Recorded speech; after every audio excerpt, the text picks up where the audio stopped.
Tariffs. Are they a smart economic strategy or an invisible tax on consumers? Politicians argue that they protect jobs, but businesses warn that they drive up prices. So, how do tariffs actually work? Who pays the costs? And does anybody actually win? Well, in today's video, we're going to be breaking it down so you can decide for yourself. Let's go. Quite simply, a tariff is a tax that a government places on imported goods. So if a tariff is 10%, a product that cost $100 to import now costs $110, and that extra $10 goes to the government. But why would a government impose a tariff on foreign goods? Well, it's usually for two main reasons. First off, to raise revenue. In the early days of the United States, one of the biggest revenue sources for the United States government was tariffs, as the federal income tax was not a thing until 1913. And secondly, to protect domestic goods. By making imported items more expensive, it allows local companies the ability to compete. This is called protectionism. So a government imposes tariffs to protect local industries and also raise revenue. Sounds like a win-win, right? Well, not exactly, because there's some unintended consequences. When a company imports goods, let's say electronics from Asia or clothing from Europe, it now has to pay that added tax at the border.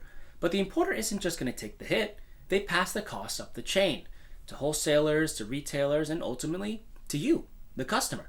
So even though the tariff is aimed at foreign goods, you're the one paying the higher price at checkout. Now, sometimes the increase can be a few dollars to even a few $100s, and unfortunately, it's not going to be that obvious. There's not going to be a tariff surcharge on your receipt.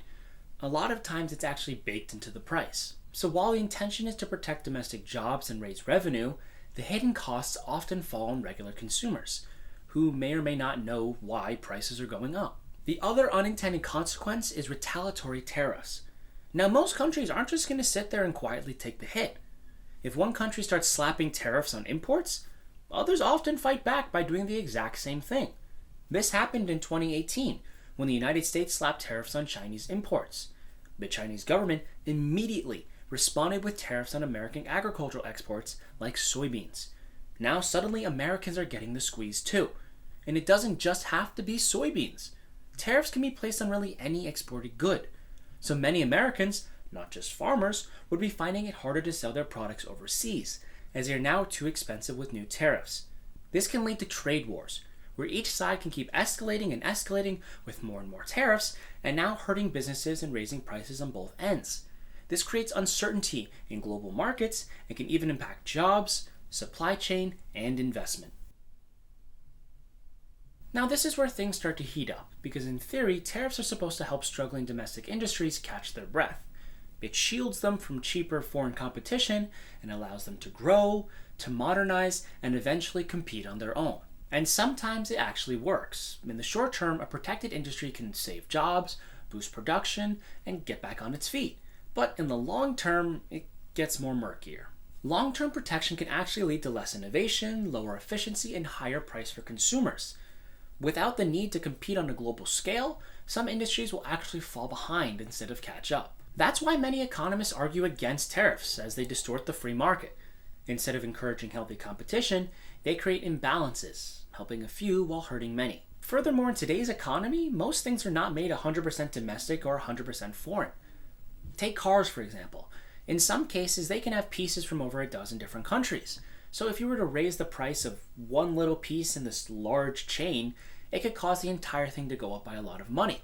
So now you're raising prices for consumers and straining international relationships.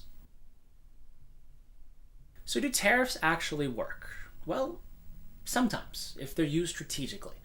A government can use them and they can be very effective in trade negotiations, and also if a government wants to combat unfair trade practices, like dumping or forced tech transfers. And if they're overused, poorly targeted, or politically motivated, they can end up being more symbolic than effective, and very expensive.